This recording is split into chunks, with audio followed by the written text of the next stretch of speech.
Hi, welcome to our Building Peace, Preventing War in Northeast Asia International Forum.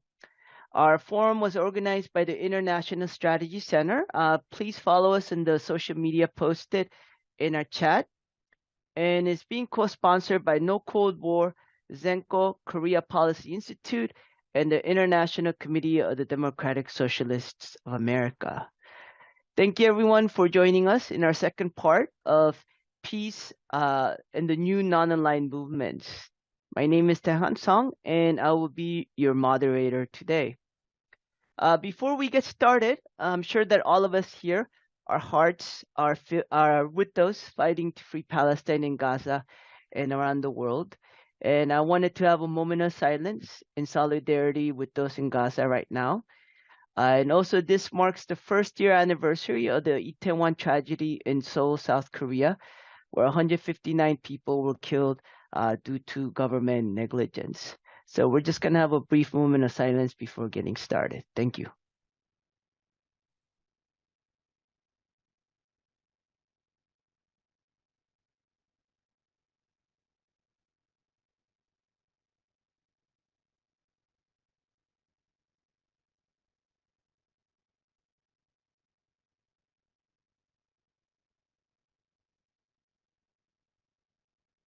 Thank you, everyone. On Friday, the United States was one of 14 countries that opposed the UN resolution calling for a humanitarian ceasefire in Gaza.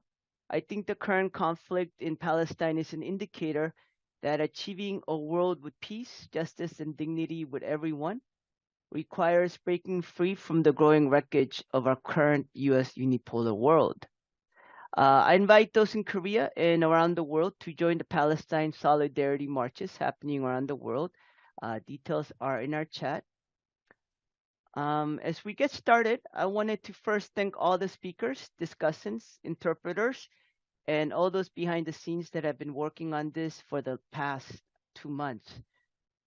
So the structure of today's forum will be each of our 4 presenters will go for 20 minutes. Each of our 2 discussants will respond for 10 minutes each. And then finally, everyone will have a minute and a half for final remarks. And I have the daunting task of telling you who I consider great leaders in these movements. When you're speaking too fast, have 5 minutes left, or when your time is up. So without further ado, I would like to introduce our first speaker. Ms. Sevim Dagdelen is a member of the Bundestag. She has been a vocal critic of the war in Ukraine and has called for stopping armed deliveries and negotiating a peace settlement to end the war. So we'll pause for a second as our interpreters are switching.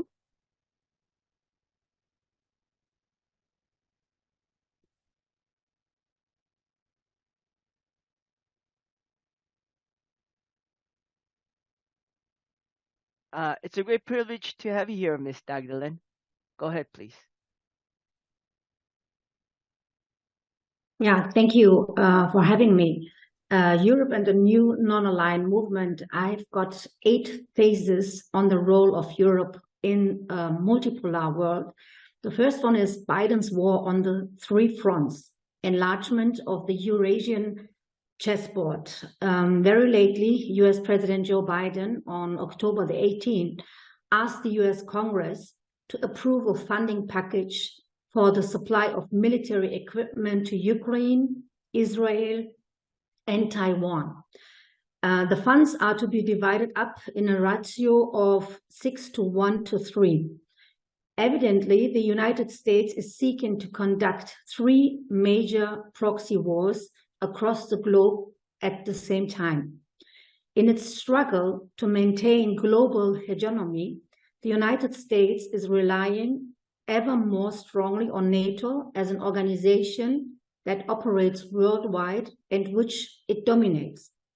NATO has left its territorial limitation to the North Atlantic far behind. To name just a few examples, on October 11th this year, the NATO defense ministers conferred with their Israeli counterpart on the current situation and possible support requirements. In general, NATO is trying to gain a firmer footing on its southern neighborhood through cooperation agreements with countries in Africa and in the Middle East. A NATO liaison office has been opened in the Jordanian capital of Amman for that purpose. The most striking element, however, is its involvement in Asia, particularly in East Asia. In July 2023, this year, NATO signed a special cooperation agreement with South Korea. To date, NATO's aim here has not been expansion by accession and the enlargement of the military pact, since this is already covered by US bilateral cooperation agreements. Instead, the cooperation agreements are about involving East Asia, especially Japan and South Korea, in the global strategy of tension vis-à-vis Russia, China, and the Middle East. So this conduct is reminiscent of the Schlieffen Plan that the German Empire had for conducting a war on two fronts in the First World War. To avoid the risk of overstretching its forces, the United States, therefore, crucially, depends on being able to call on vassal states. Why must Japan, South Korea, and indeed Germany be described in such terms? Because the US bases, the military bases on their land, the institutional subordination of their own military command structures to the United States, and the importance of US investment funds within their economies and corresponding networks of elites make them incapable of pursuing sovereign foreign policy. And it is astonishing that even states like South Korea are expected to arm the United States NATO allies in Europe. So we must ask ourselves about the vast social costs of South Korea's $9 billion loan to Poland. Through NATO's global expansion, the military pact is spreading the idea of proxy war into East Asia, with the danger that others will fight the United States wars for it and largely fund them too, risking social decline as a result of the associated armed rights. Second, NATO's proxy war in Europe. Europe is at war. By supplying comprehensive military aid, by training Ukrainian personnel in the use of Western weapons, and by providing secret service information. European states are de facto involved as parties to the conflict in the West's proxy war against Ukraine. The United States sees that war, which could very probably have been prevented had the West been prepared to accommodate Russia's security interests, as a chance to weaken Russia strategically for the long term. At a recent public appearance, US Senator Mitt Romney disclosed that strategy with revealing honestly, calling the military aid for Ukraine the United States' best ever piece of national defense spending, since it's represented an affordable opportunity to weaken Russia and consequently China without loss of human lives on its own side. This is where we see the true and perfidious core of the war revealed, namely the United States' geopolitical endeavor to secure its dominance within what US policy advisor Brzezinski called the grand chessboard of Eurasia, and thereby to defend its own position as a global hegemon. Third, self-destructive economic warfare to accompany NATO's proxy war. With Europe's and Germany's participation in the economic warfare on Russia, the United States has achieved what renowned US strategist George Friedman identified years ago as a chief objective of centuries of the United States policy, namely to drive a wedge between Germany and Russia in order to prevent a collaboration that might endanger the United States' pursuit of global power. Participating in economic warfare against what used to be Germany's most important energy supplier has heralded Germany's economic decline and at the same time massively increased our dependence on the United States. The US has having doubled its overpriced exports of LNG liquid gas to Europe in the past year. By offering billions in subsidies to entice European businesses alongside the more attractive business environment it can offer, the United States is advancing the deindustrialization of Europe yet further.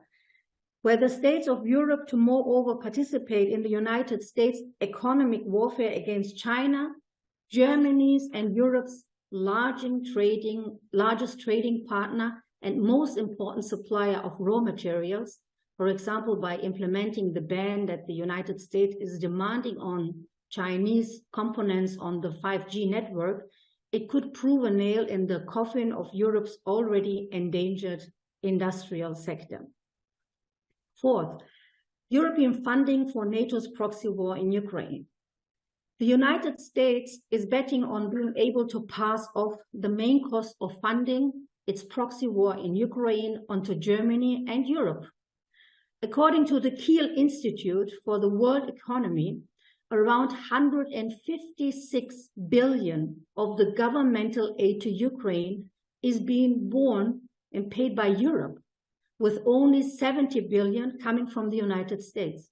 So given the difficult budget situation in the United States now, this imbalance risks shifting further to detriment of Europe in future.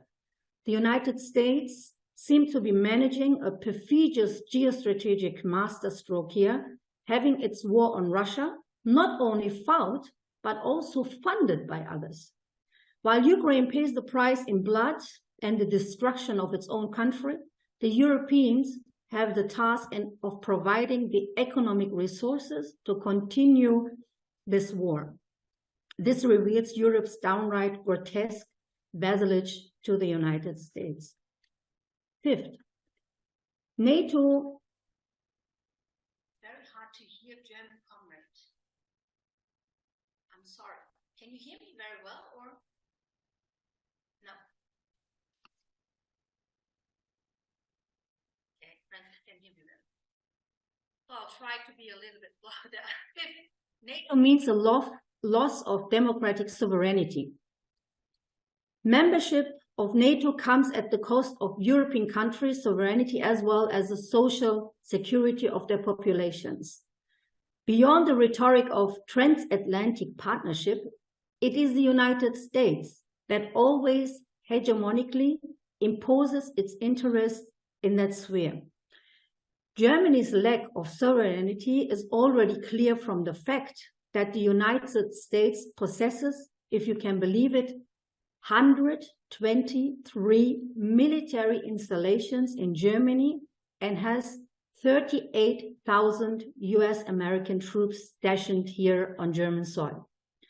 Furthermore, as part of the so-called nuclear sharing, around 20 US nuclear bombs are stored on German soil. The situation can by no means be described as sharing on equal terms. However, given that the power to decide on launching a US nuclear weapon from Germany resides exclusively with the US president. That subjugation to the US in matters of security can also be seen in the US-driven NATO policy of rearmament, which is increasingly turning Germany into a military state. At 85.5 billion euro under NATO criteria for the armed forces, the German government has set the highest military budget in the history of the Federal Republic for the coming year 2024. That massive arms drive, which is drawing almost 20% of all spending towards military purposes, is accompanied by cuts to welfare and to urgently needed investment in the infrastructure in Germany. This makes it clear that peace and sovereignty are only possible beyond NATO. Germany's federal government must insist that the United States finally withdraw its troops and its nuclear bombs from Germany. 6. NATO as an expansionist military pact. NATO is an expansionist, martial alliance seeking territorial gains. This is evident from NATO's complete geographical dissolution from its actual territory in the North Atlantic to spread into the Asia-Pacific region. And this expansion is directed against China, which NATO considers a systemic rival. Under the pretext of defending the so-called rules-based international order, partnership programs, joint military maneuvers, and close cooperation on arms and military policy are being used to get the Asia-Pacific Four, Australia, New Zealand, Japan, and South Korea, involved in the confrontation with China. Through the bilateral cooperation agreements it concluded with South Korea and Japan in July this year, NATO clearly signed its aspiration to global relevance far beyond the North Atlantic. The trilateral military alliance established between the United States, Japan, and South Korea in August points in the same direction. Given what Europe has experienced already, we can only warn against the NATOization of Asia. NATO's expansion in the Far East by means of cooperation agreements like NATO's eastwards enlargement before it serves solely to project the United States' influence as a great power and entails vast potential for escalation for the states involved. US military strategy seems to consist of setting up Japan and South Korea in particular, like Europe and Germany in the proxy war against China as frontline states for confrontation with China. That military cooperation is also characterized by subordination to US interests, as is clear not only from the numerous US military bases in Japan and South Korea, but also from the arrangement placing South Korea's armed forces in the event of war under the command of the head of United States forces. One shocking element of this is the way history is being rewritten and instrumentalized for geopolitical reasons, just like in the proxy war against Russia. In Germany, in view of Ukraine's nationalist state ideology, the history of Ukrainian fascism and its collaboration with Hitler's Germany is being reinterpreted, and the German government is shutting its eyes to the cooperation of Ukrainian governmental and military authorities with right-wing extremists and Nazis in the proxy war against Russia. Meanwhile, genuine exploration and compensation in respect of the crimes of Japanese colonialism in Korea are apparently being sacrificed against the majority wishes of the South Korean people in aid of joint confrontation with China. 7, the struggle of the global South.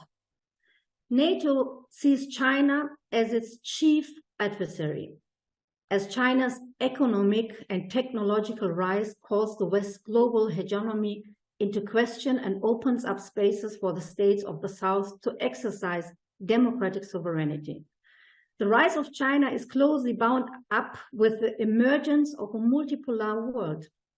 That development is marked alongside the rise of non-Western states by the creation or consolidation of alliances like the BRICS countries, the Shanghai Cooperation, and the G77 plus China, which are pushing for a fairer global economic and financial order, as well as the democratization of multilateral organizations.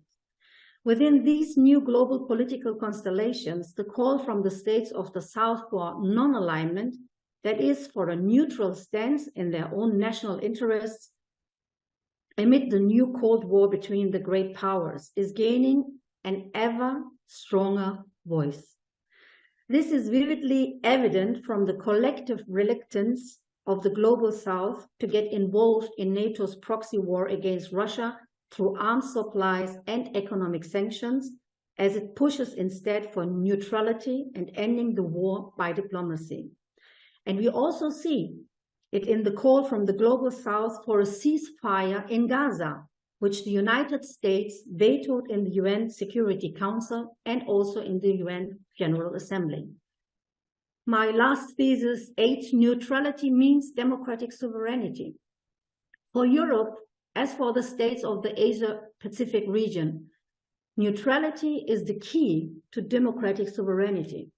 What neutrality means for Europe is freeing ourselves from the dominance of US imperialism, turning our backs on involvement in NATO proxy wars and economic wars, and pursuing our own foreign policy focused on diplomacy and reconciliation of interests. That would be in our own population's interest in peace, security, and stability, as well as in the interest of peaceful, just, and constructive international relations. To this end, Europe should ally itself with the states of the South and from a position of neutrality, insist on a peaceful conflict resolution between the great powers of the United States, China, and Russia. Given the vast potential for escalation, the top priority must be to end the proxy war in Ukraine and to find a diplomatic solution in the spiraling conflict between the United States and China. Preventing a third world war and its unimaginable global disruptions is a necessary precondition if we want to use the emancipatory potential of transitioning to a multipolar world to foster constructive and just international relations. And after all, to borrow a phrase from the former German Chancellor Willy Brandt, peace is not everything, but everything is nothing without peace. Thank you.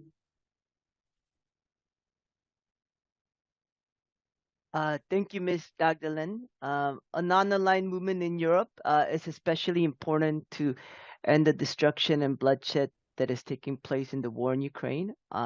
To briefly summarize Ms. Dagdelen's comments, the U.S. is calling on vassal states such as Germany and South Korea to help wage its multiple wars at the cost of social needs in those countries. The U.S. is pressuring NATO to leave the confines of its Atlantic mandate and to reach to other parts of the world. The NATOization of Asia against China, starting with the U.S.-led trilateral alliance, is endangering and countering the interests of its people in the region, and neutrality and democracy is necessary for people's well-being. Thank you, Ms. Dagdelen, for your presentation and your work. For our next speaker, we have Kambale Musavuli of the Center for Research on the Congo-Kinshasa. Many African countries have been some of the leading voices calling for non-alignment, refusing to be pressured to go against their economic development and their well-being. And Kambale will be speaking on non-alignment in Africa. We'll wait for interpretation to switch.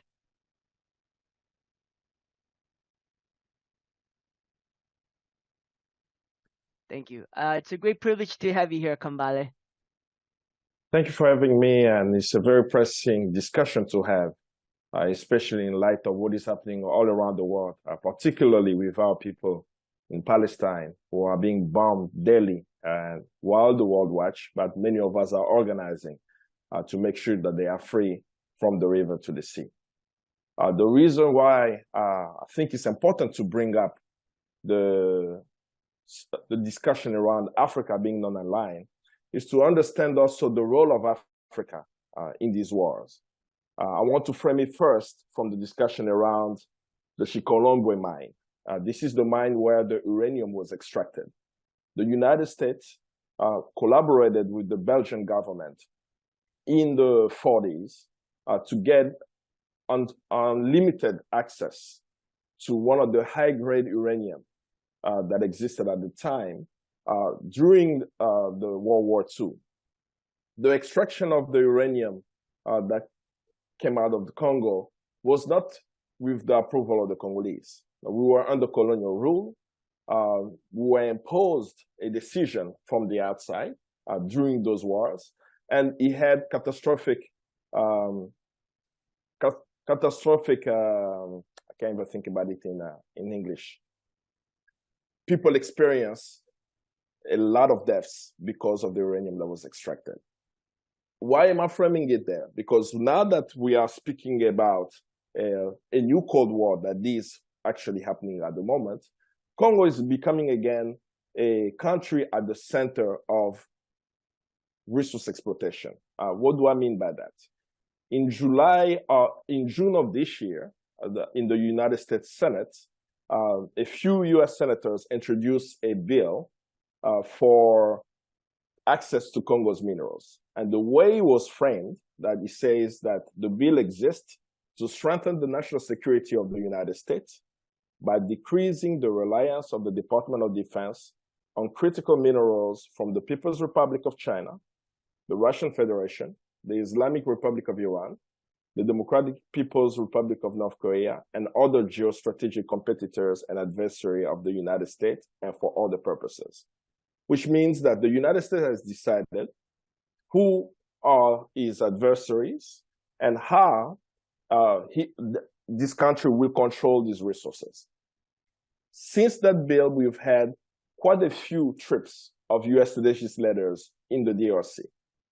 We see the US influence in pushing the Congolese government to give access to one of the largest reserves of lithium in the world, in Manono. It's currently controlled by the Australians, but soon, depending on the pressure, it will get into the hand of the United States.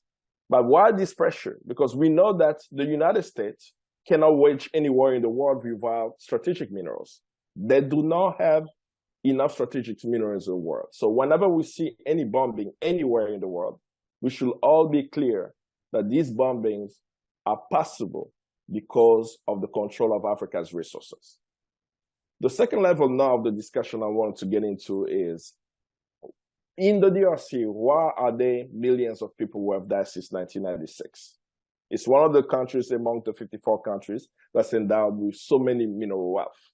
But because of its resources, it's become a geostrategic country for controls of wealth. The people of that land have fought, and not just in the Congo, but across the African continent. That voice came very clearly when Kwame Nkrumah, the first head of state of Ghana, mobilized other African countries to become independent, but to also form the basis of the new non-aligned movement.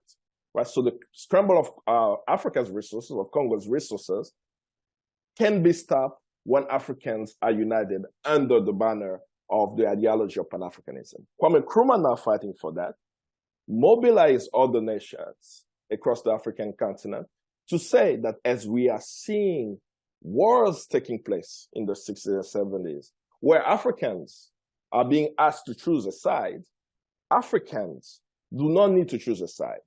Why can we choose a side?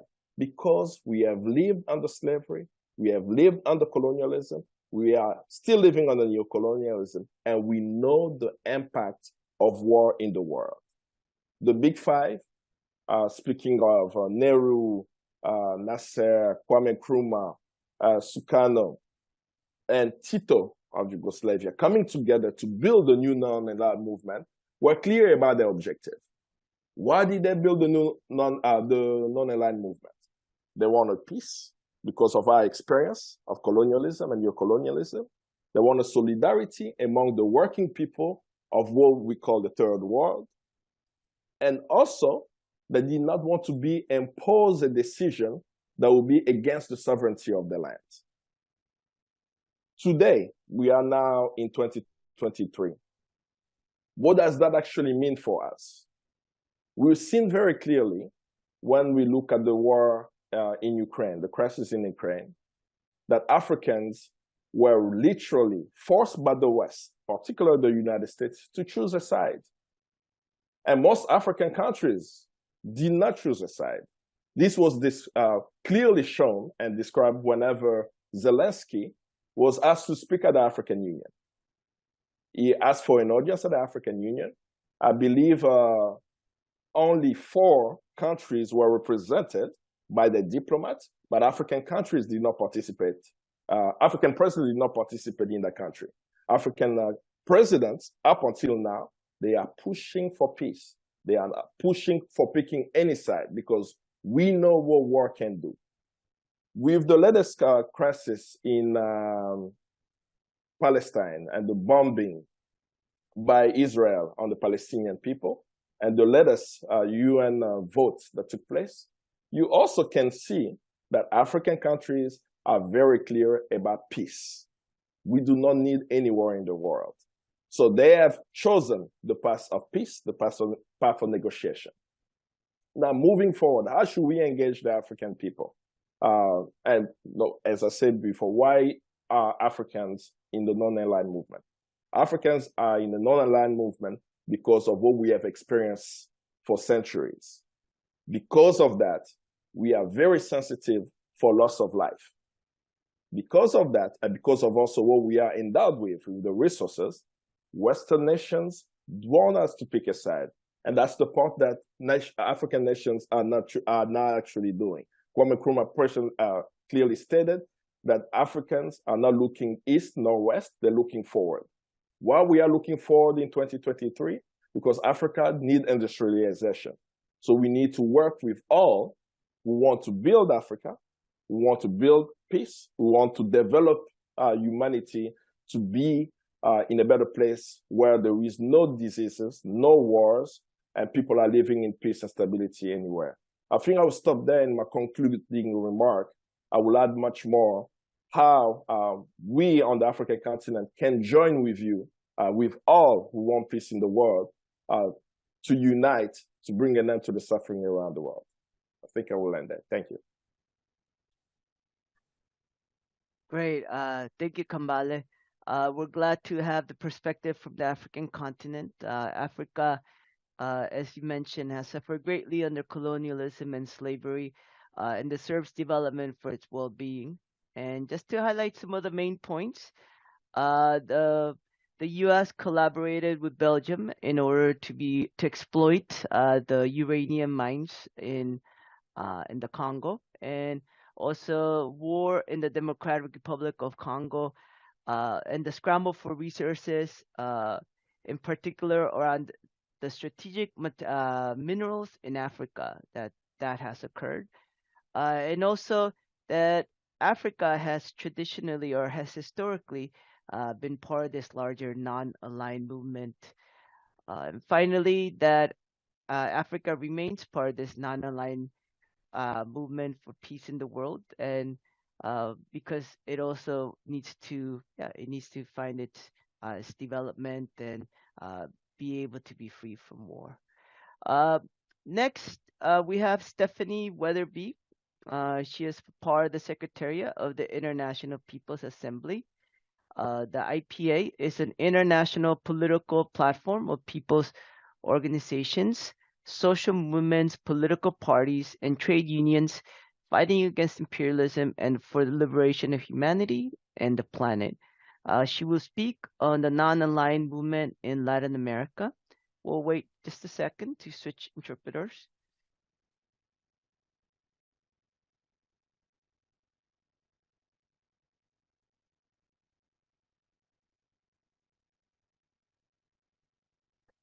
It's a great privilege to have you here, Stephanie. Please go ahead. Hi, good morning, everyone. And it's for me a great pleasure to be here with everyone, talking about something which I think is very important in the context of exactly and precisely what is happening in Palestine for the past several weeks, because I think that we have a pressing urgency to build a global, not only peace movement, but to reframe the way in which politics happens towards peaceful solutions to these kinds of conflicts. I'm going to talk about what non-alignment means and has meant historically in Latin America, to try to characterize the new non-aligned sort of movement in this continent. So obviously the non-alignment, we have this historical context of non-alignment that comes from from the Cold War setting and the formation of these two separate camps. But beyond this position of the Cold War setting, I think that non-alignment has meant, has revolved around three key principles, which I think are experiencing a form of revival today. One is a commitment to peace. Two, which I'm going to focus a lot on, is the idea that economic development is important to be pursued, especially in countries of the global south, in such a way that it can overcome the arrangements that are both colonial legacies and part of contemporary imperialist policy. And third, also, non-alignment has symbolized a resistance to racialized politics, which assign lesser value to the lives and peoples of the South, which is exactly and very clearly what we're seeing happening today in Palestine. Obviously, in the recent 2 years, with the increasing aggression of the United States against China and the war between NATO and Russia, there's been a reconfiguring of the world, and the development of a new Cold War and what is being understood as the end of unipolarity have led to a renewed interest in the non-aligned camp. But if we look at the three principles that I outlined above, non-alignment precedes obviously this recent period. And if we see it as an enduring pursuit for a global order that affirms sovereignty and development of the global South, then we can say that the spirit of non-alignment has been central to left projects in Latin America for decades. It is definitely true that in the early 21st century, this spirit experienced a certain revival. I'm not going to talk a lot about this revival because our focus today is not this history, but I do think it is important to say as a form of summary that social movements and left parties across all of Latin America during the beginning of this century created the mass base and the political conditions for progressive governments to come to power in about a dozen Latin American countries. And an important feature of this moment, of this rising tide of left and anti-imperialist forces, was regional integration, not just between the governments of these different countries, but also between the movements that had supported this rise of progressive governments. And this process has been historically, this process of integration has been historically supported and encouraged by the Cuban Revolution. And the reason that I say this is to underscore that without the efforts and the example of Cuba, it is very unlikely that Latin America would have been able to build a political project along the pillars of non-alignment.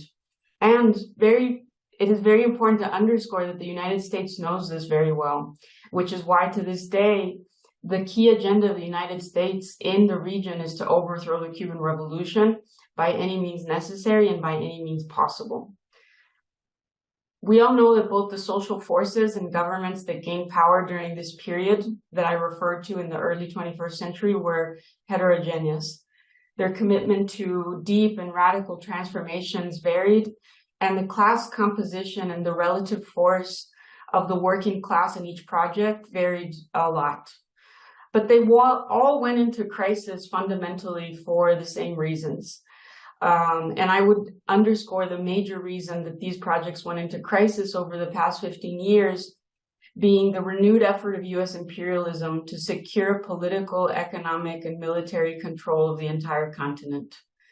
We are now 200 years from the Monroe Doctrine being declared, and that commitment has only become more instrumental to U.S. global hegemony.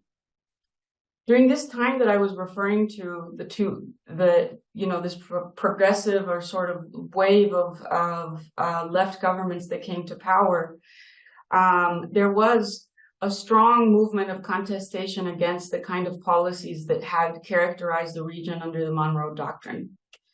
But then throughout the 2010s, the region experienced a series of interventions that sought to reestablish U.S. and recenter the agenda of the governments in the region around U.S. interests.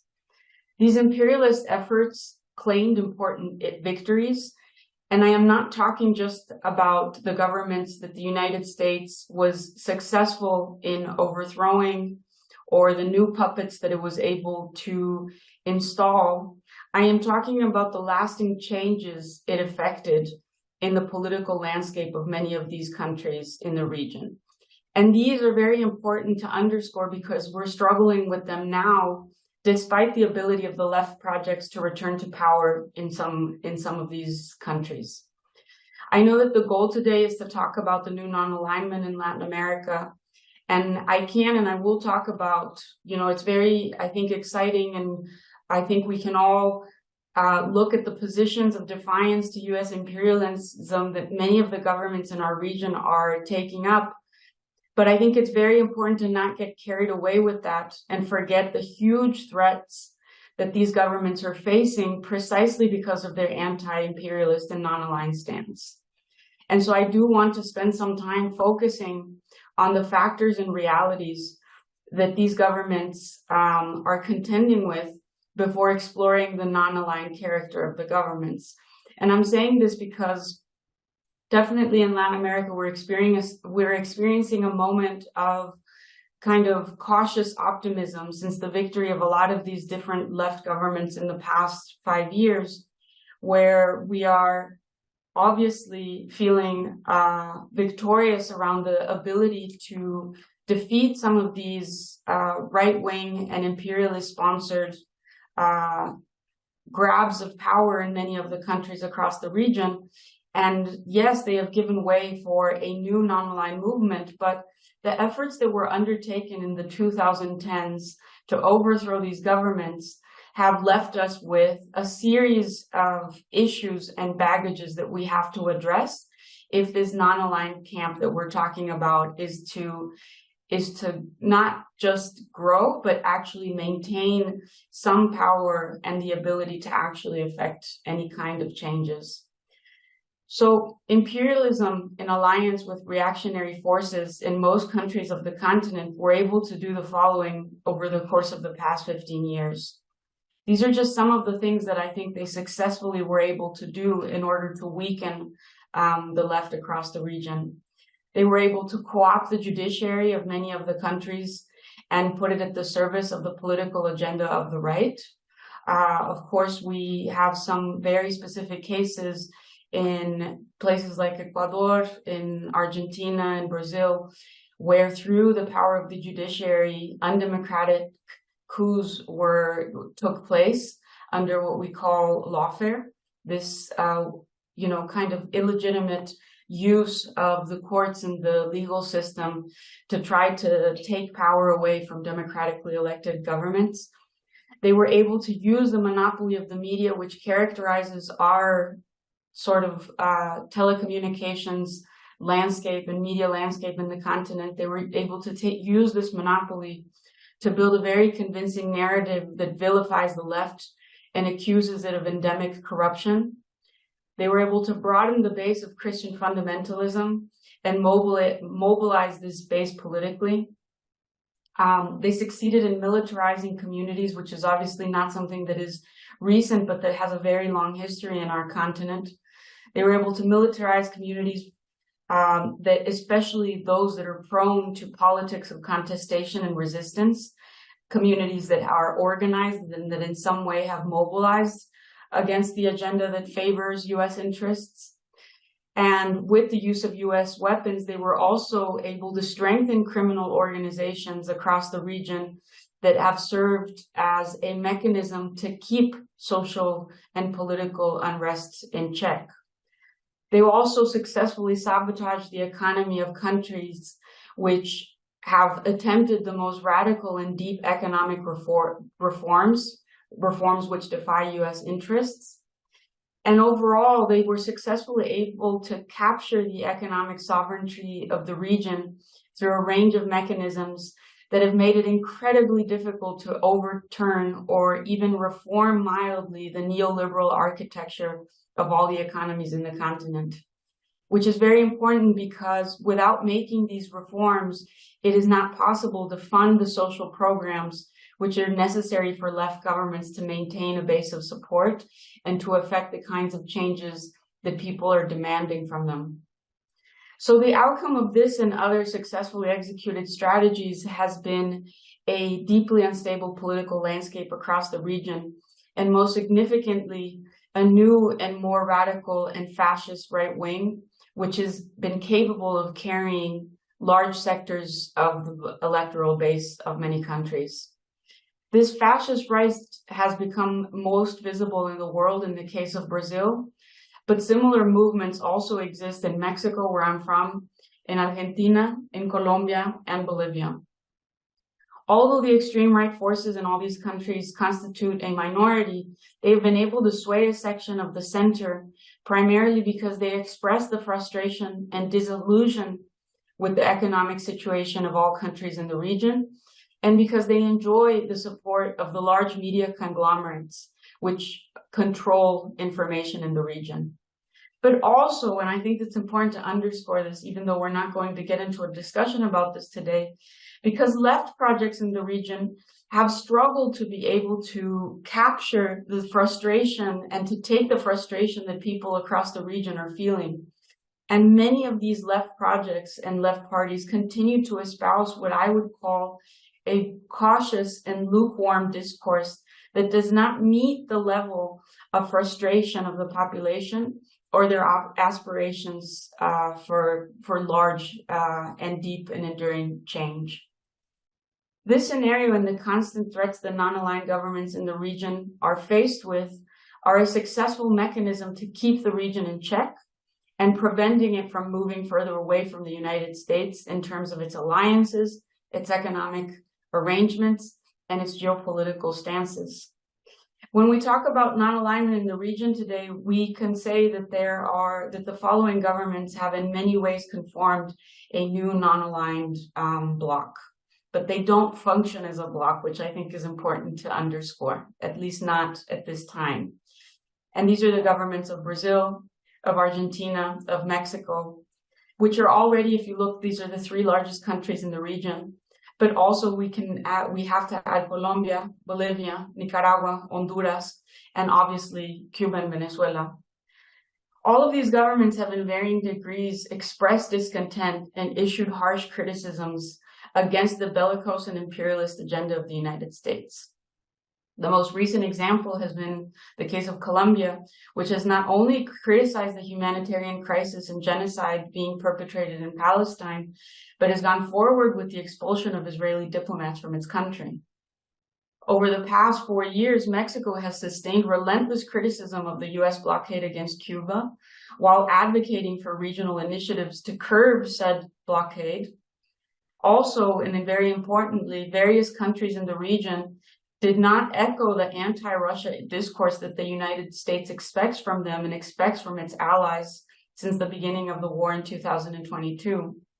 But more important than any statements that these government leaders can make through public declarations, be it in the United Nations or to the press or to social media, what I think is more important to underscore are the ongoing efforts to develop a measure of economic sovereignty in the region, through both projects of regional integration and the recent efforts to empower the BRICS, including via its expansion.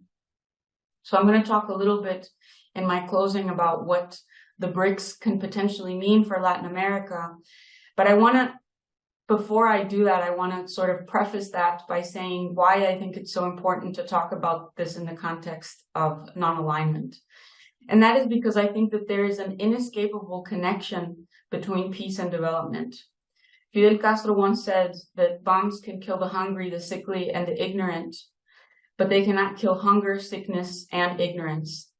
I think that revolutionary struggles in our continent have taught us that peace is only attainable in the context of development, in a society that has eradicated hunger, poverty, and all forms of exclusion. And that is why I think that our greatest obstacle to achieving peace is not the challenge of spreading pacifist ideals based on a moral and ethical superiority of nonviolence, but promoting the economic sovereignty of the countries of the global south that continue to be denied a path to development. The underdevelopment of the global south is the major contradiction facing not only capitalism, but US hegemony today, because countries across the world are adopting a non-aligned stance in large part due to the inability to meet basic needs in their countries under the economic framework that the US forces upon the global south. Allegiance or loyalty to US foreign policy agendas cannot guarantee the economic conditions that governments, even governments that are not left governments, need to retain power. So I think that it is in this context that BRICS is important to our discussion today. And the major question that I think that we have to try to answer in the upcoming period is, can BRICS promote the development of countries of the South? When we look at very specifically about the recent expansion of BRICS and the inclusion of Latin America, of the Latin American country, Argentina into BRICS, first of all, I think there's a couple things that I wanted to say about that. Of course, I think we all know that it was strongly promoted by Lula, the incorporation of Argentina into BRICS, and this has to do with the sort of agenda of building regional integration and projects that are economically sovereign, which is something that has been very characteristic of the Lula government, not just now, but obviously historically was one of the markers of his previous administrations. For Argentina, entry into BRICS represents two possibilities that could help extract the country from the severe economic crisis that it has been enduring for years. One, and I think the most important one, is that it could bring an alternative financing structure, alternative to the IMF, in the form of financing from the New Development Bank. And two, of course, it could contribute to strengthening its foreign trade. But still, I think that what has been most expected and most has raised more enthusiasm about BRICS has been the possibility of it creating mechanism to replace the dollar as the major currency of global trade. I think that there is still a huge lack of clarity around the possibility of this. The creation of a common currency was not openly discussed in the recent BRICS summit in South Africa. But what was discussed was the possibility for the member countries to de-dollarize their energy trade amongst them, which would be very significant. I think that there is still a lot to be seen regarding the future of these kinds of initiatives. And I think that we have to have a level of patience to understand how these different processes can unfold. But I think that the most important thing that I want to close by saying is that there is no way for us to understand the current non-alignment without putting it into the perspective of an enduring pursuit for peace and for development for countries in the global south. At the end of the day, the countries that have most suffered under the kind of militaristic policies that the United States has depended on to maintain hegemony are the countries of the south. And I think that for us to be able to build enduring peace, it's going to be necessary for social movements and parties across the global south, from one region to the other, to make these commitments to building agendas that promote our own development and guarantee our own sovereignty as the only mechanism to ensure peace. Thank you very much. Thank you, Stephanie. Thank you to all the speakers. You have been doing a very wonderful job staying on time. So yes, Latin America and its left progressive struggles in the past decades have both shown the possibilities and the challenges of social transformation. And so to quickly recap some of the main points, non-alignment has always been present in Latin America. In particular, Cuba has been important in providing a model for such non-alignment. And it was this non-alignment that allowed progressive left forces to emerge in the region. And yet those projects have had crisis because of US hegemony in the region, which beyond installing right-wing governments, it also left the vestiges today that limit left progressive projects in the region. And of course, Stephanie talked about the importance of peace for development for the global south and mentioned the possibilities of BRICS for such development of the south. Thank you, Stephanie. Next, we have Francis Daehoon Lee of PEACEMOMO. PEACEMOMO is an organization that builds the peace movement through education of teachers and students. And his organization has been calling for the urgent need for an early warning system to prevent war in Northeast Asia. And he will speak on the current situation in Northeast Asia as well as this warning system. So we'll wait for the interpretation to switch.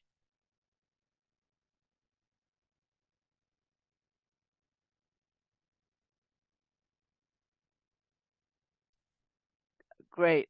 Thank you. It's a great privilege to have you here, Francis. Hello, hi, thank you. I'm Francis Daehoon Lee from Seoul.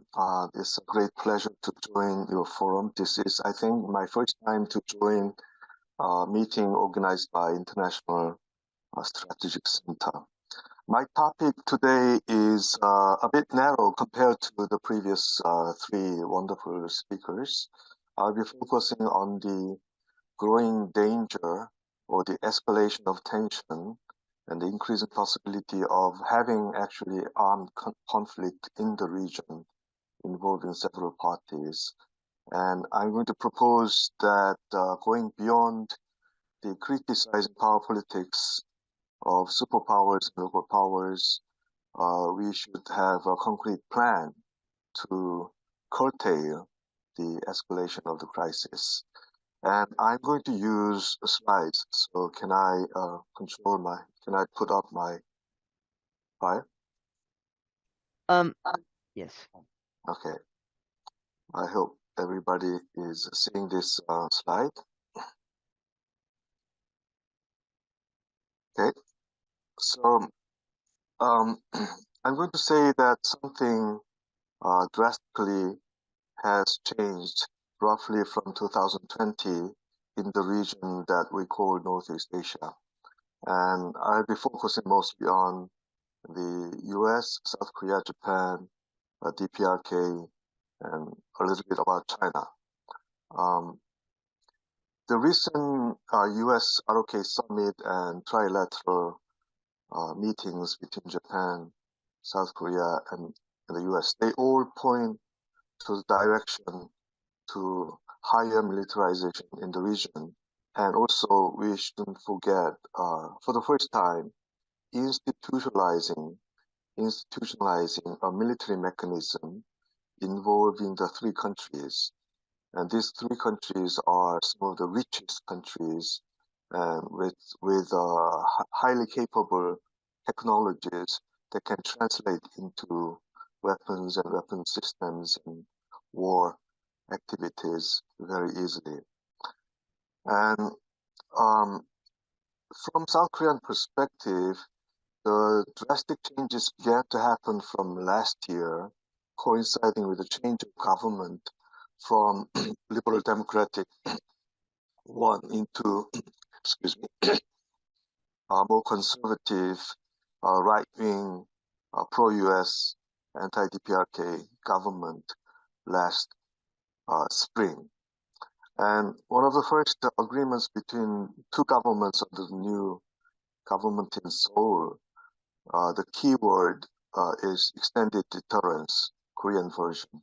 And as you know, deterrence strategy involves nuclear strategy. It's controlled and initiated from the US. The control center is Washington. And what some other speakers call the vassal state status will be strengthened under deterrence. But they began to add this extended version of deterrence, and this requires a particular notice, I think. Along with a nuclear consultative group between U.S. and its vassal states, South Korea and Japan. Also, this is a new one. The extended means maximizing the use of technology and the military budget and the military readiness of the forces of South Korea and Japan and the US combined activities, military activities, So at the center, there is a nuclear force, but at the same time, surrounding the use of nuclear force, there is very highly developed conventional military activities integrated into the strategy. And the rhetoric is also very aggressive. For example, the end of North Korean regime and retaliation without limit, for example, and South Korea testing a possibility of developing nuclear arms. It has not made concrete plans, but rhetorically throwing this idea that South Korea can also be nuclear weapon country. And this is in the context that Japan has very highly developed nuclear material concentration facilities and technologies in place, functioning, and intercontinental ballistic missiles technology and rockets in place. So one of the focal attention that I ask to all of your colleagues is this South Korean government taking a very strong position to employ extended deterrence. It means possibility of nuclear weapons clash. It means there will be more tests and exercises using nuclear weapons. It means more integration of one of the highest developed conventional military forces with the possible use of nuclear weapons. For example, from last year, this year, or nuclear capable war machines, bombers, submarines, aircraft carriers, and naval ships.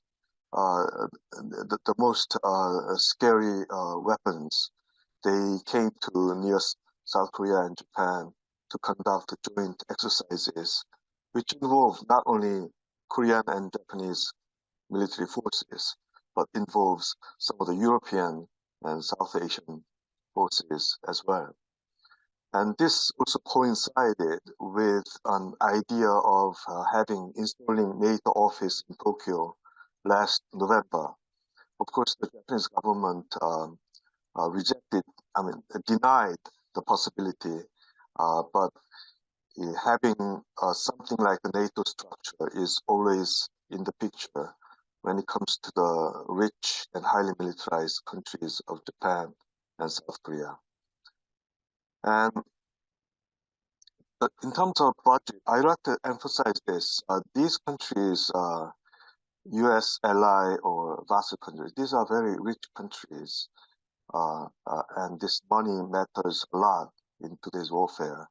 If we look at the war happening in Ukraine, it depends, in terms of population, today's warfare depends how many young population you can draw into the battlefields continuously for months and years, and how many weapons can you supply continuously in large magnitude over the months and years. So this budget is very important, and South Korea is now spending about $44 billion compared to North Korea, DPRK, North Korea's military budget, which is barely $4.3 billion. And Japan now is trying to double its military budget over the next 5 years. And if that happens, Japan will be spending the third largest amount of military budget to its highly technologically developed military force. And South Korea, on top of that, is 10th world economy and number 4 arms exporter.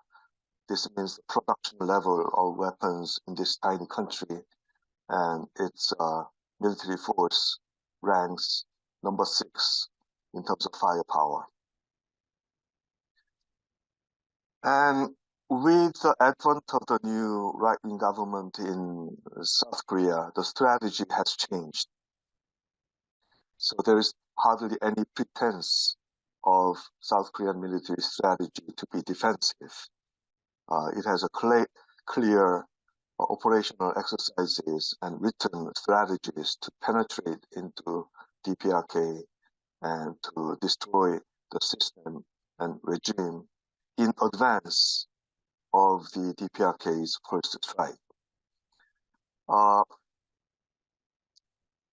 Just a small reference. If we pay attention to the numbers, Northeast Asia, including China and Russia, is militarily the most highly concentrated region in the world. The magnitude and intensity of weapons and military forces, there is no comparison to what happens in Ukraine or what happens in other parts of the world. This is the most concentrated firehouse and the most concentrated military forces in a very small region. And they are rich and they are highly technologically developed. And some people call it New Cold War, but I think it is already getting very hot.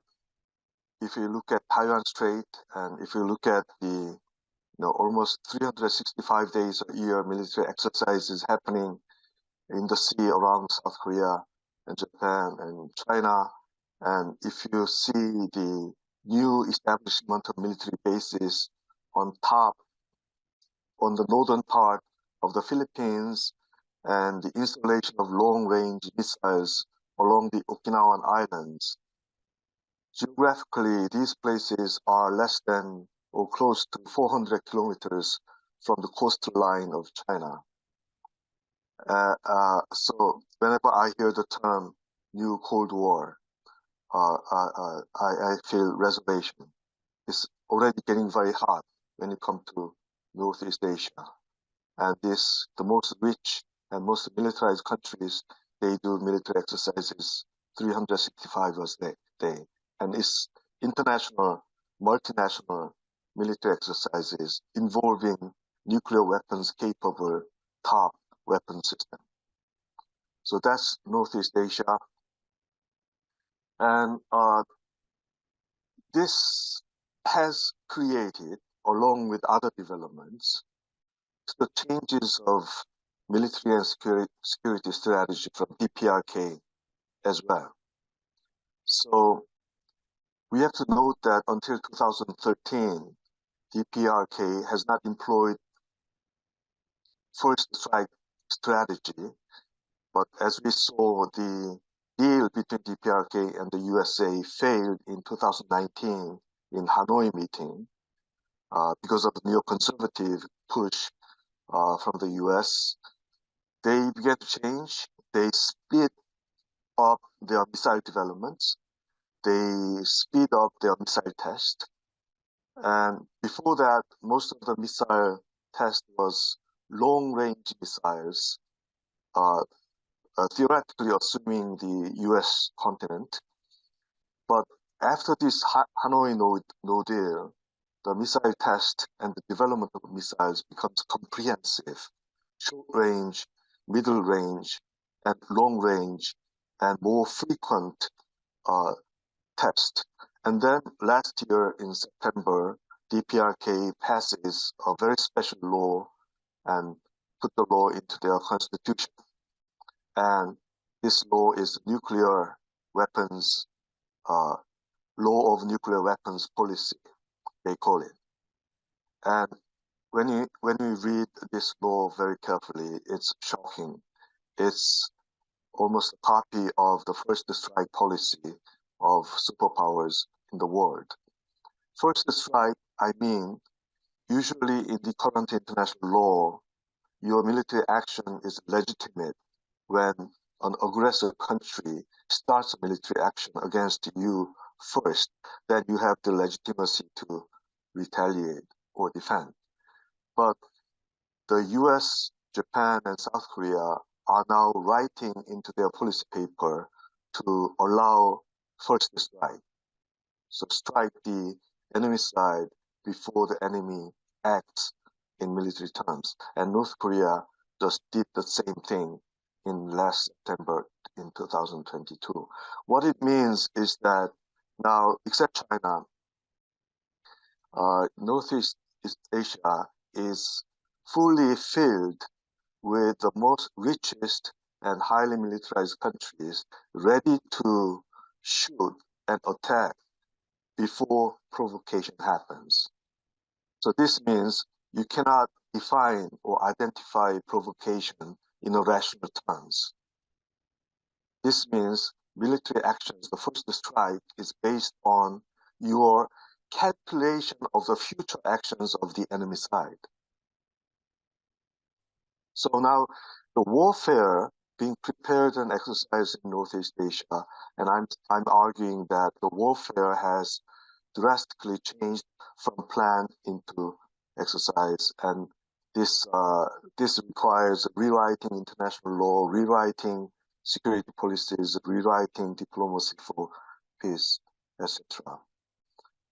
Now, while the global attention is focused on the conflicts in Ukraine and in Palestine, I think the actual global contest of power by major powers and military readiness to implement that power contest is actually happening in East Asia.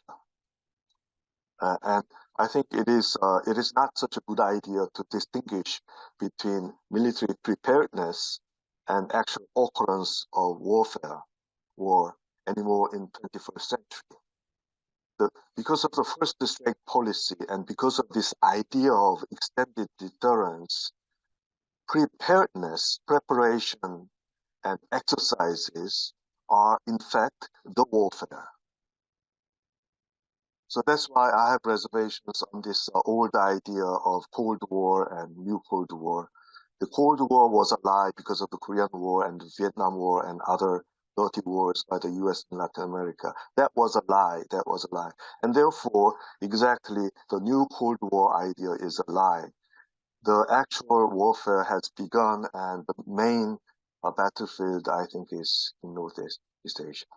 It's a very complex crisis, and the Western-dominated media usually portrays the main problem of provocation comes from DPRK. But if we lay down actual numbers and facts on the paper, the major provocations comes from developed countries. And we have to assume that they want something.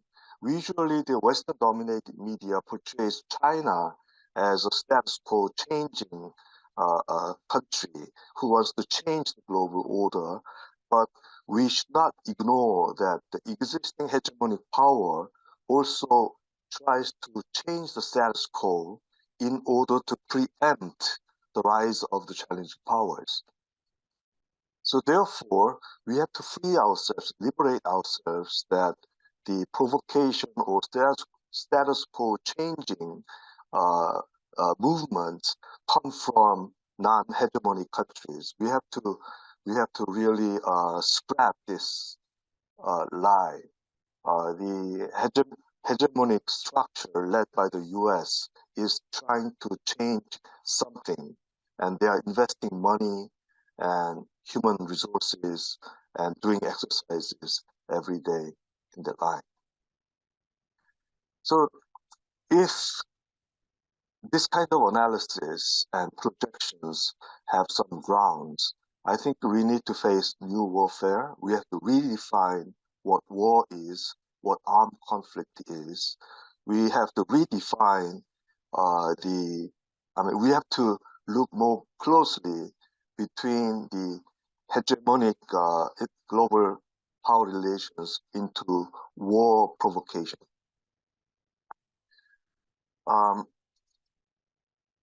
In the context of Northeast Asia, therefore, I argue, my group, PEACEMOMO, argues that it is not rational to look at the situation in North Korea from conflict between two Koreas. North Korea's main situation is not dominated by conflict between two Koreas, North Korea and South Korea. So this peace in Korea or conflict in Korea or peace building in Korea this discourse has, to a certain extent, is disguising the main power clash that is happening and the actual preparation that is going ahead for armed conflict. So Korea's focus is too narrow and short-sighted in understanding the current situation in Northeast Asia, and probably Northeast Asia is one of the three main ground for power contest among big powers. And among the Democrats and progressives, I think we should discuss a lot about the new warfare coming up in the 21st century, led by rich capitalist countries. And also, we need to be more, forward-looking, that going beyond criticizing the hegemonic powers, we need to propose alternatives that middle power and developing countries can take as their agenda. So these are some of the my proposal side, and one concrete proposal from my group is that let's go beyond criticizing the hegemonic behaviors of the great powers. Let's do something.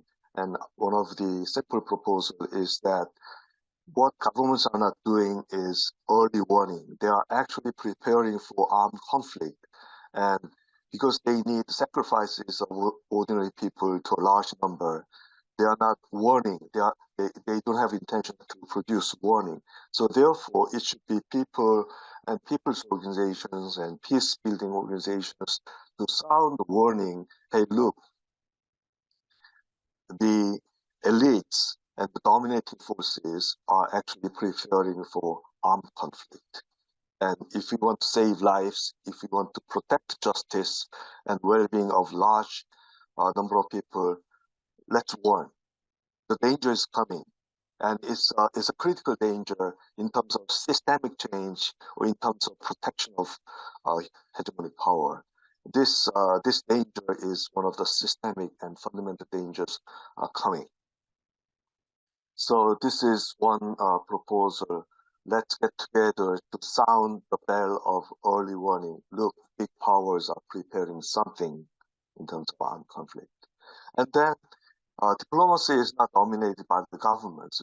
What we are doing in this kind of forum is, in my view, is people's diplomacy. So we can start or extend preventive diplomacy among peoples in Northeast Asia, including Japan, including DPRK, I hope, and China, and South Korea, and Russia, and the US. Preventive diplomacy. No more war. War no more. War not an option. War as a crime against humanity. I think we should also strategize to use some of the UN mechanisms to intervene and create some kind of gaps or cleavages against the dominant hegemonic politics led by US and its small allies. I will stop here because there are more programs that I can propose, but I can respond to the discussions and questions later. Thank you very much. Thank you, Francis. I think your point for greater cooperation between civil society and for proposing concrete instruments to prevent war was very helpful. So to quickly recap some of the main points, the current situation in Northeast Asia is escalating as the security scape is shifting in the region with increasing provocations and escalating tensions. The focus of peace movements in Korea need to move away from just simply focusing on the Korean Peninsula and focusing on peace in the broader region. And there needs to be concrete proposals. We need an early warning system, preventive diplomacy, mediation process, the UN, and civil society to immediately intervene for peace, because there's, as you mentioned multiple times, there is much concentrated firepower in this region, and the region is getting much hotter. So yes, thank you, Francis, for your presentation and your work. Next, we have our first discussant, Myung-gyo, an activist from Platform C, an organization that since its founding has been involved in the peace movement in South Korea. It is also one of the leading organizations in the pro-Palestine solidarity work that is taking place these days. We will pause for a switch in interpretation. Okay. It's a great privilege to have you here, Myung-gyo. 네, 안녕하세요. Hello, nice to meet you. Hi everyone, I'll talk in Korean. For today's debate on East Asian peace and non-aligned movement, I would like to propose that the most remarkable quality of the non-aligned line was the epistemological shift. We often perceive the world through a binary lens. In the era of imperialist expansions, it appeared as the binary of the East and the West, and Western anthropologists perceive the world as the binary of nature and human, the barbarism and civilization. Facing the tide of Western imperialist invasions, East Asian intellectuals equated imperialism with progress, and feudalism with backwardness. As such, in the late 19th century, those intellectuals came to anti-feudal and progressive conclusions, which led to the nightmarish attempt at Asian imperialism. This dualistic perspective may serve to clarify our understanding of the situation, but at the same time contain a danger of simplifying the systems of exploitation within variegated capitalism. Presenters pointed out that non-aligned movement is not simply reduced to foreign policy. This is an important principle that I also agree. One of the major reasons that the non-aligned movement could not be maintained was that it was state-centric and did not share a unified ideological line. This was due to the all-out assault by the neoliberal program and also due to the limits of the time. For the new non-aligned movement proposed is to be oriented toward a more just, equal, and democratic social order rather than just a state foreign policy. Then it must be based on social movements and class struggle from below. As such, I find it regretful that one of the speakers stated that the highest threat to world peace is the US, not Russia or China. Indeed, the US is the hegemonic power that has threatened world peace, but can we say that the Chinese state and the Russian state are not? China is dominating Xinjiang, Tibet, and South China Sea, and Russia is aggressive towards its nearby states like Georgia. We must escape our convention of equating the state government with the people. The speakers concentrate on highlighting how imperialist the US is, but do not explain how Russia or China are not imperialist. Now let's turn to East Asia. The Chinese people tend to have a clear opinion on South Korean actions such as the THAAD missile deployment. It's common for South Korean in Beijing to be asked, what do you think about this THAAD issue? The subject of anti-war and peace in East Asia can be a medium for dialogue between the civil society in the two countries. However, the fact that social movements are still repressed by heavy-handed state power in China, a country ostensibly oriented towards socialism and against China, comes across as a difficulty for anti-war movement in East Asia. In East Asia, the presence of China creates an imbalance in terms of territorial area and population. And the CPC, curtailing the growth of social movements in order to eliminate political instability from internal contradictions. Ironically, makes peace-building more difficult. In 2016, the CCP arrested several hundred labor activists who were actively operating in the Guangdong province, rendering the activities of over 300 labor movement NGOs impossible. As a result, building solidarity between Chinese left-wing activists and activists from Korea, such as myself, became extremely challenging. We also face many challenges in the problem of the Korean Peninsula. In South Korea, the traditional anti-war movement mostly revolved around the unification discourse. Unfortunately, since the 2000s, the unification discourse has been consumed by the neoliberal logic, whether from the anti-communist conservative perspective or progressive or liberal perspective.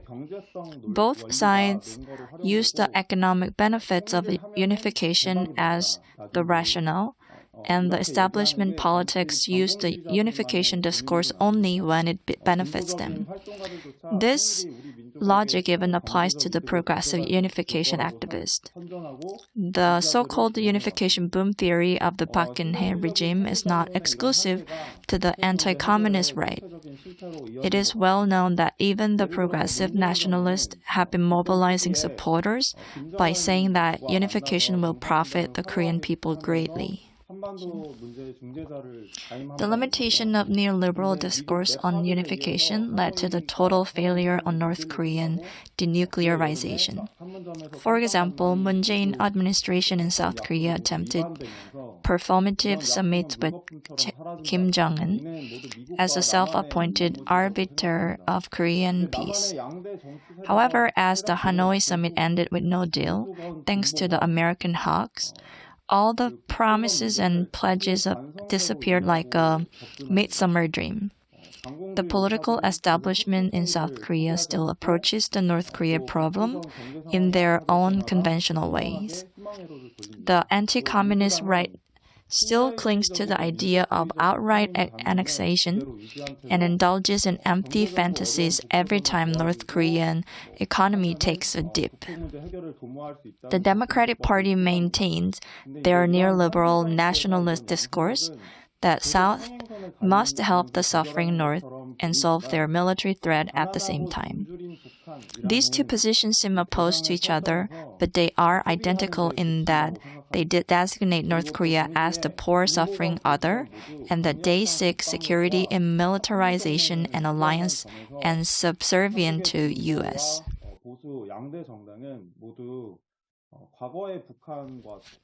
If we move our gaze to Okinawa and the Taiwan Strait, the scope of the anti-war front in Asia greatly expands.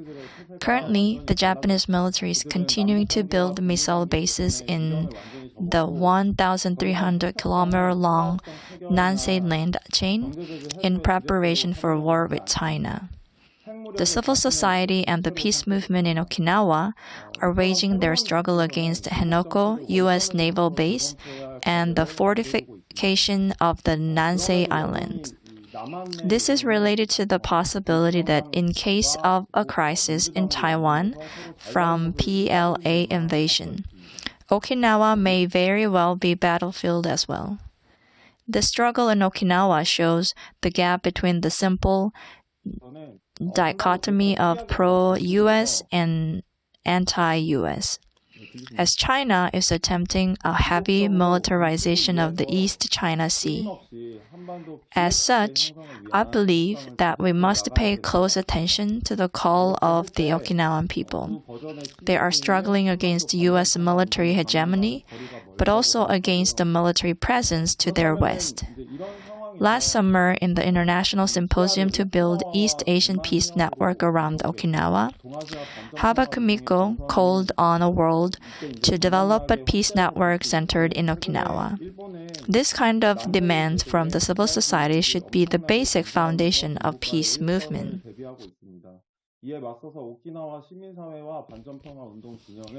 Same is the case with Taiwanese civil society. Taiwan's political arena and civil society are divided over whether to be pro-China or anti-China. If the Sunflower Movement of 2014 was a struggle against neoliberal FTA and hegemonic pressure from the mainland, the reason that Tsai Ing-wen made a resurgence was the 2019 protest in Hong Kong.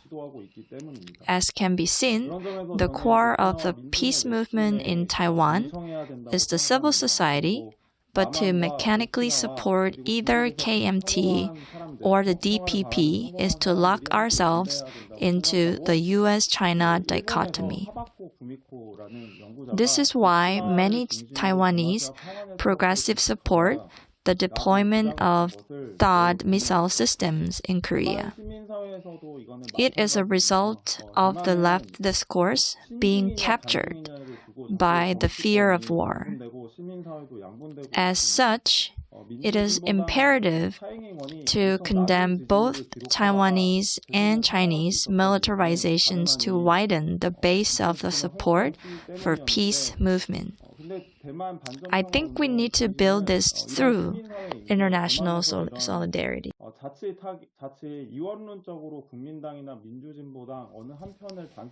At first glance, China, the two Koreas, Japan, and Taiwan seem far apart, but they share the same difficulty of peace building arising from similar contradictions. I personally believe that to overcome our dualistic worldview is the key to solving this difficulty. Consequently, I find the views of some people that divide the world into the fight between the West and China-Russia Tricontinental masses. We must also reach out in solidarity towards the people struggling against Chinese state power for justice and equality, and towards the people of Japan, Taiwan, and Korea. This must be an important standard needed to build a peace movement based in international solidarity. I believe that a genuine movement for peace on the Korean Peninsula should be built through a grassroots movement in East Asia, adhering to the principle of neither pro-China nor pro-US. I also think it aligns with the non-aligned movement's directions. Thank you very much.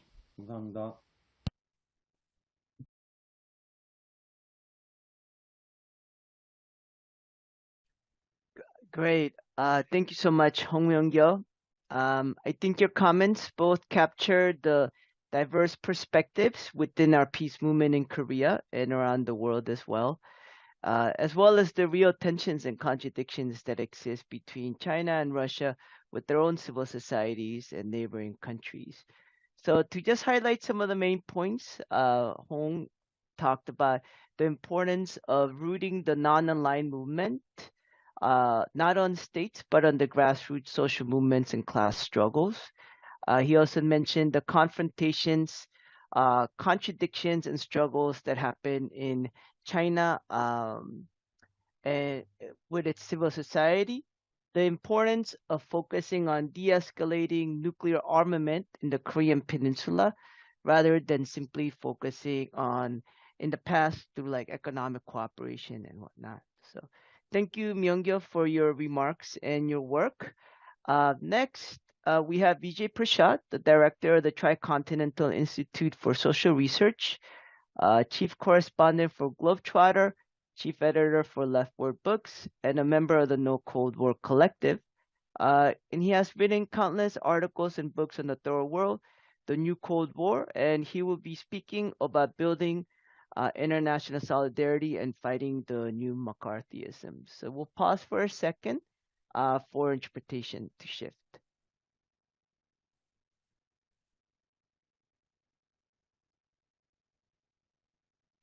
It's a great privilege to have you here, Vijay. Please go ahead.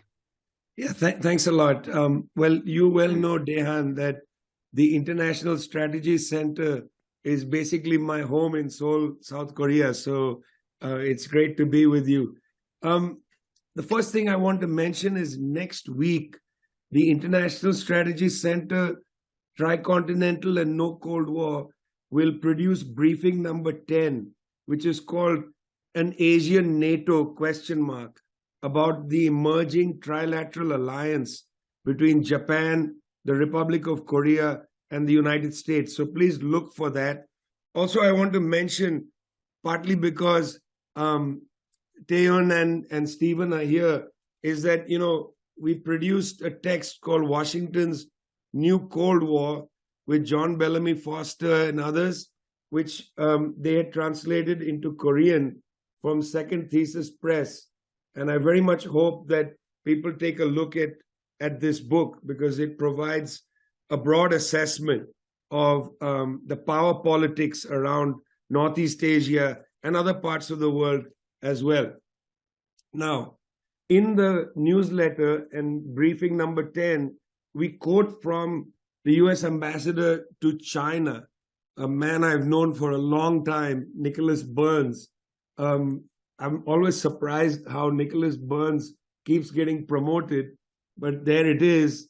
Recently, earlier this year, Nick Burns told a television channel that the United States is the leader in Asia, in Northeast Asia. I mean, those were the words of the US ambassador to China, that the United States is the leader. You want to wonder, Nick, I mean, where did you get this idea from? There are other countries, 4.5 billion people live in Asia. Asia has sovereign countries. Regardless of the number of US military bases, Japan is still a sovereign country. And for a high official of a government to talk like that is not only vulgar, but it's, of course, inaccurate. And we want to look forward to the day when high officials of government stop talking like that, casually talking about parts of the world as theirs. How the United States talks of Latin America as its backyard or front yard or, whatever yard. Biden said, Latin America is not our backyard, it's our front yard. I mean, news to President Biden, it's nobody's yard. It's not your front yard or your backyard. These are sovereign countries. Stop thinking like that. Very much part of the danger in the world today is this kind of thinking. Right now, the United States and its NATO allies, including Germany, what Sevim was talking about earlier about military spending and the waste of military spending, 75% of the world military budget is spent by the United States and its NATO allies. 75%. When we talk about arms buildup of other countries, we need to have that in perspective. As Francis said, the war has already started. It started partly in this way. China, as a contribution of world military spending, is 10%. Russia is 3%. Put this in perspective. 75% is spent by the United States and its NATO partners, 10% by China. How can there be any symmetry in discussing militarism in the world? Where are the Chinese military bases in Mexico? Stephanie's Mexico. Where is the Chinese military base there? Where's the Chinese military base even near Hawaii? Doesn't exist. Meanwhile, US military bases encircling Northeast Asia. By the way, day before yesterday, even Elon Musk tweeted a picture of the US military bases around Iran, asking who's threatening whom. So, good God, where have we come when Elon Musk has come to reality on this issue of high spending on the military and the encirclement of countries by military bases, an old 1950s Cold War paradigm, encircle China, encircle the Soviet Union, and so on. It's not gone away. It's still there, alive and well. Why would a country like the DPRK, North Korea, give up nuclear weapons? Or indeed, Francis, why would the DPRK say we're not going to have first strike when everybody can see what happened to Libya? Libya, the Libyan example, is going to destroy denuclearization. The Libyan example is key. Why is the Libyan example key? People in Pyongyang, people in other parts of the world, maybe even in other capitals that feel threatened, they say, look, Libya gave up its nuclear program, and then look what happened to Libya. Why should we? These are aggressive countries, the United States, France, and so on. Why should we disarm ourselves and then be destroyed? Militarism coming from the United States and the NATO countries is the core issue here. Everything else is secondary, tertiary contradictions. There's one primary contradiction. I think we need to focus on that. If you look at the International People's Assembly statement that comes out of the Dilemmas of Humanity conference held in Johannesburg just a few weeks ago, feels like ages ago. 260 organizations from 51 countries participated in that. In the final statement called Letter from Johannesburg, the conference attendees said that the West would prefer to destroy the world to maintain their profits and authority rather than save it for humanity. That's their preference. They are warmongers. In fact, right now, 4 wars ongoing simultaneously. The war in Ukraine, which NATO simply does not want to come to an end. This war in Palestine, grotesque, terrible, barbaric war. The war against the poor. Kambale talked about minerals. The absolute disregard for the sovereignty of countries, a war against the poor, billions of people struggling, the class war prosecuted against poor people.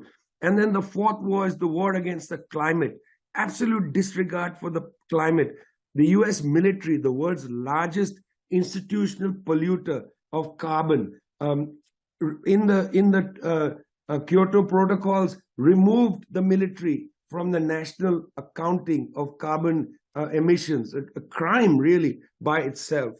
I'm coming to the point where I want to say we need to sharpen our sense of the real threat posed by US imperialism. When a country can produce leaders like Nick Burns, who says, we are the leaders here, when the President Joe Biden is asked about humanitarianism, the humanitarian pause, not even a ceasefire in Gaza, he turns away from the questioner and says, thanks for spending time with me. The absolute moral collapse of US leadership in the world, that's the central focus, in my opinion. They are pushing us further and further away from collaboration. We need to collaborate to save the climate. We need to collaborate to transcend issues like poverty.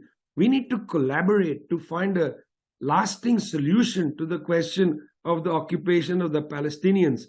We need to collaborate to end this incredibly absurd war in Ukraine, which is going to damage the economies of a spineless, toothless Europe.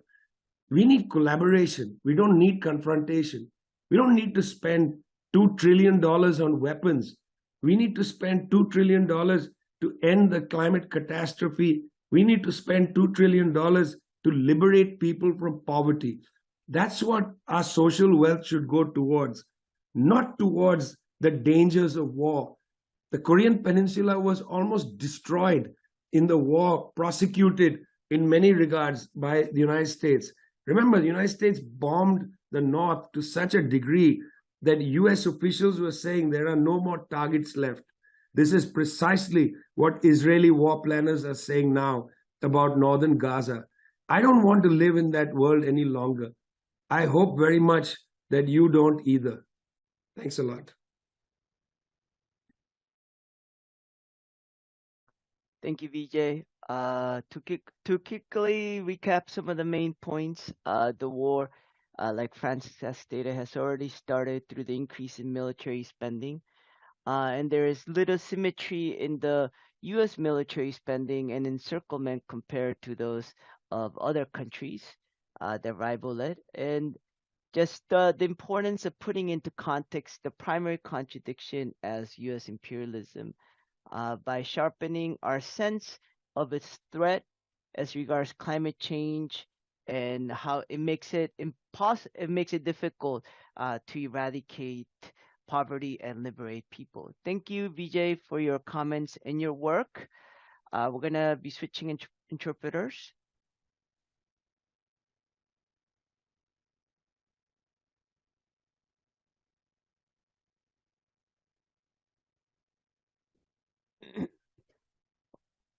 Okay. Thank you all. Thank you everybody for your wonderful presentations and your remarks.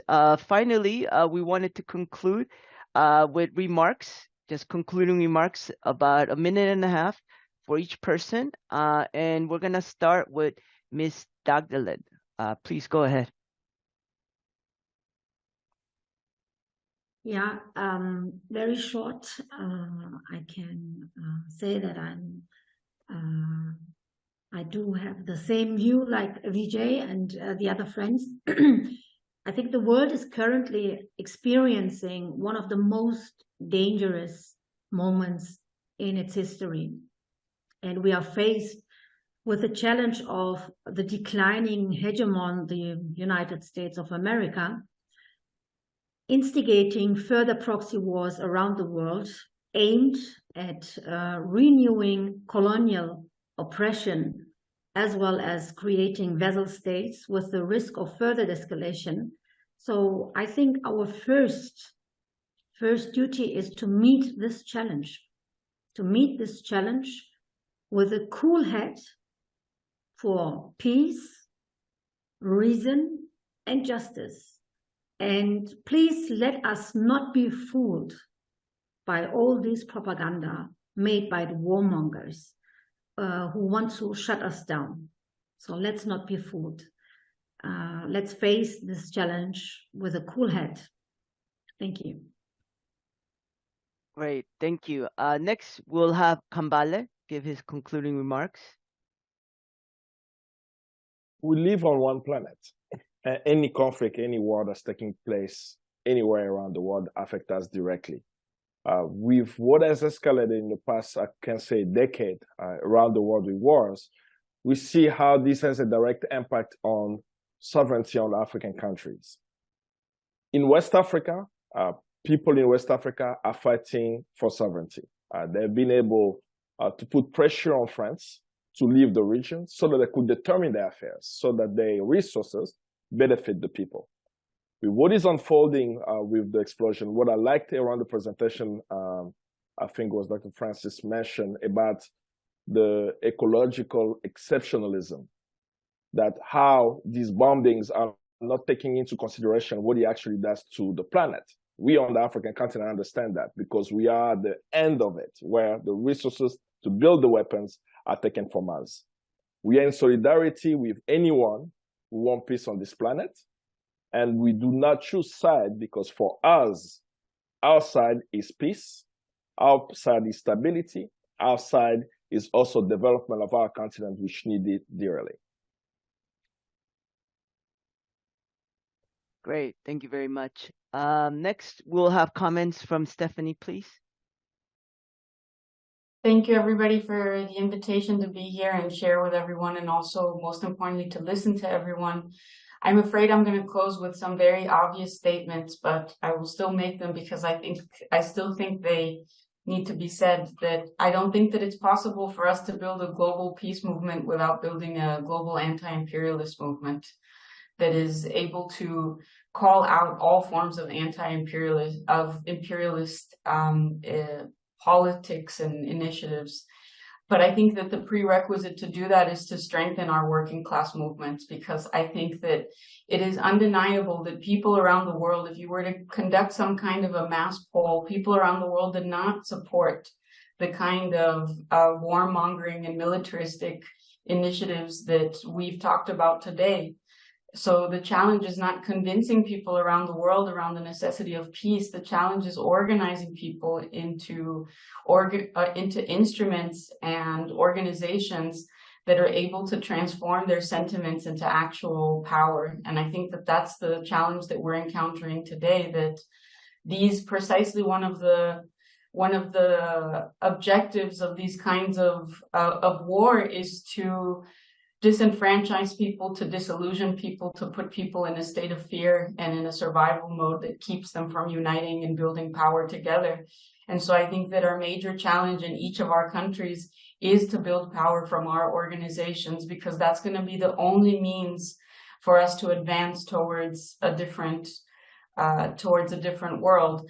And I think the corollary to that is also building the capacity for global solidarity. And I think in that regard, we have a very specific challenge today, which is to stop the war that is happening in Palestine, to stop the firing of bombs and complete assault and genocide that is taking place in Palestine. I think that this is our task for our generation today.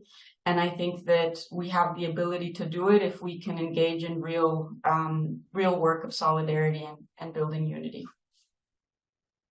Great, thank you. Next, we have Francis. Right. In this forum, I've been thinking about this effects of the idea that we call Cold War.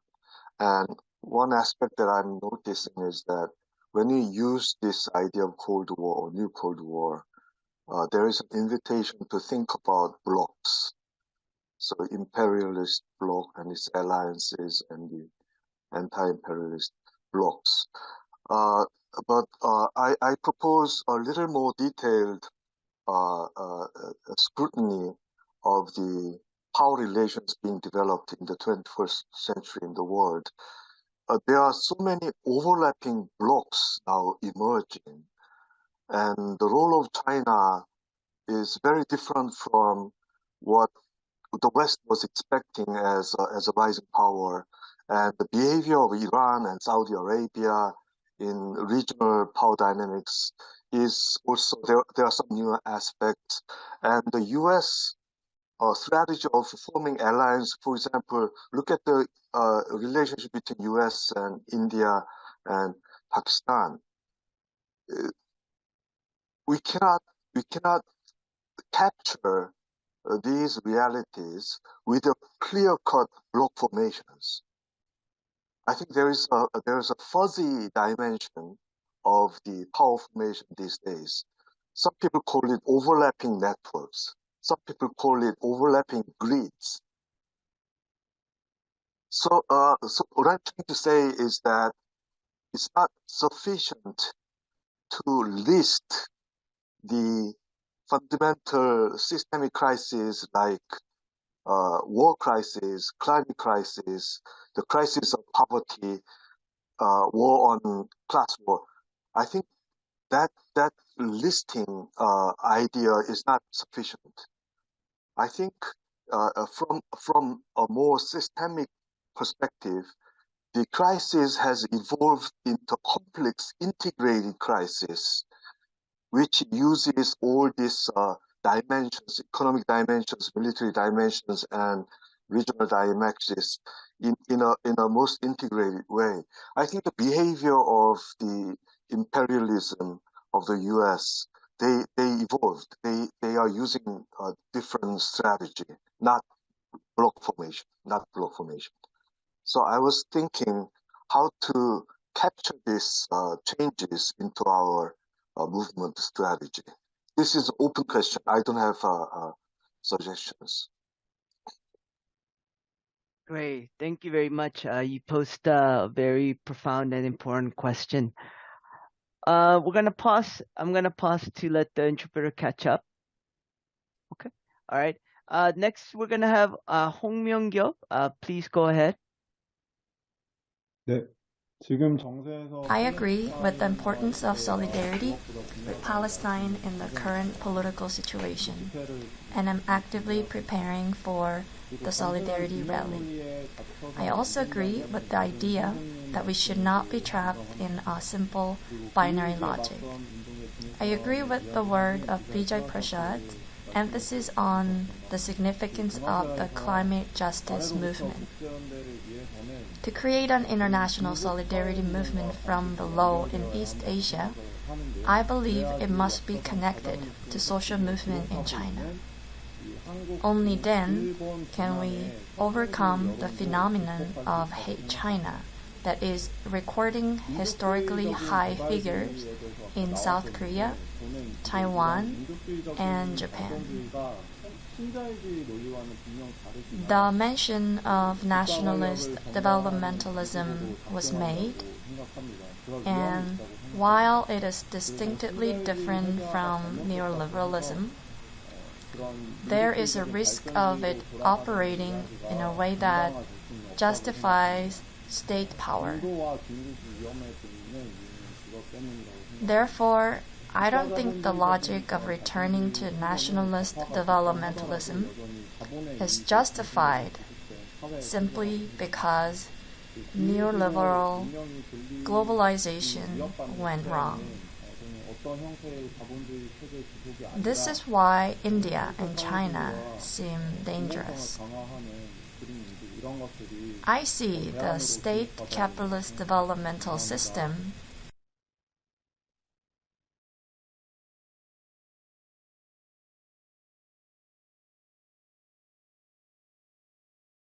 Great.